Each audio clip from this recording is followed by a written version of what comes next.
সুভাষচন্দ্র বসু এক বিদেশিনী প্রেমে পড়েছিলেন এবং তিনি তাকে বিয়েও করেছিলেন। এবার প্রশ্ন হলো কে তিনি এবং কিভাবে মেয়েটির সাথে পরিচয় হয়। 23শে জানুয়ারি গোটা দেশ জুড়ে পালিত হচ্ছে সুভাষচন্দ্র বসুর জন্মদিন। এবছর 129তম জন্মদিন পালন হচ্ছে। চলুন জানা যাক সুভাষচন্দ্র বসুর মিষ্টি প্রেমের কাহিনী। মেয়েটির নাম ছিল এমিলি, যিনি একজন অস্ট্রিয়ার বাসিন্দা। 1910 সালের 26শে ডিসেম্বর অস্ট্রিয়ার ক্যাথলিক পরিবারে জন্মগ্রহণ করেছিলেন এমিলি।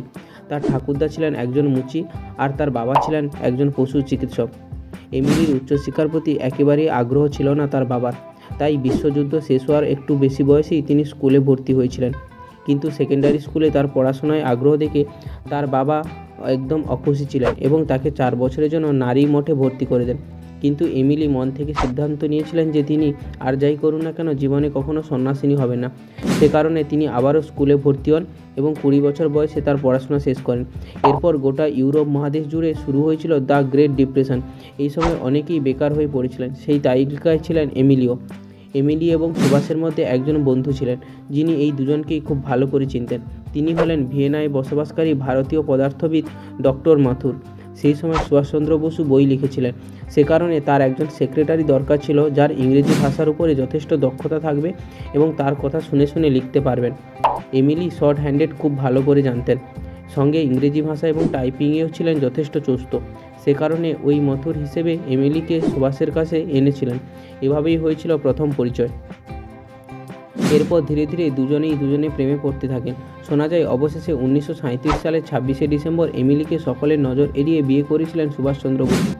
যদিও এই বিয়েতে ছিলেন না কোনো হিন্দু পুরোহিত এবং প্রত্যক্ষদর্শী, ছিল না কোনো সিভিল রেকর্ডও। জানা গেছে অস্ট্রিয়ার একটি রিসোর্টে হিন্দু মতেই নাকি বিয়ে হয়েছিল সুভাষের।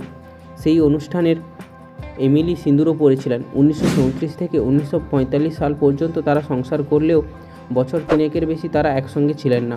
1942 সালের নভেম্বর মাসে তাদের কন্যা সন্তান জন্ম হয়, যার নাম অনিতা।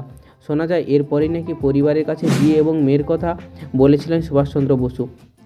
বয়সের দিক থেকে এমিলির সঙ্গে সুভাষের প্রায় 14 বছরের পার্থক্য ছিল, কিন্তু বয়স তো আর কখনো প্রেমের মধ্যে বাধা হয়ে দাঁড়াতে পারে না। প্রায় 1 দশকের এই সংসার জীবনে চিঠিপত্র আদান প্রদানের মাধ্যমে খোঁজখবর নেওয়া চলত।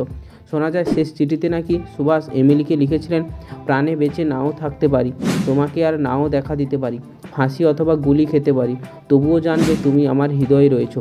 এই জন্মে না হলেও পরের জন্মে আমরা একসঙ্গে থাকবো। তবে এমিলির শেষ জীবনটা বেশ কষ্টের ছিল। গোটা পরিবারে তিনি একাই অর্থ উপার্জন করতেন এবং মেয়েকে বড় করে তুলেছিলেন।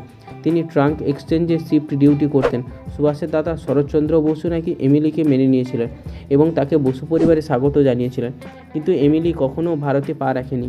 মেয়ে অনিতা পাপ জানিয়েছেন তার মা নাকি এই সম্পর্ক নিয়ে খুব একটা বেশি কথা বলতে চাইতেন না। সেই সঙ্গে তিনি সকলে অগোচরে থাকতেই বেশি পছন্দ করতেন। আপনি কি জানতেন সুভাষচন্দ্র বসুর এই প্রেম কাহিনী?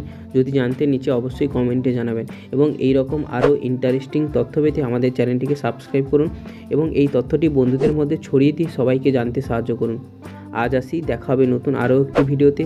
সবাই ভালো থাকবেন, সুস্থ থাকবেন, সাবধানে থাকবেন।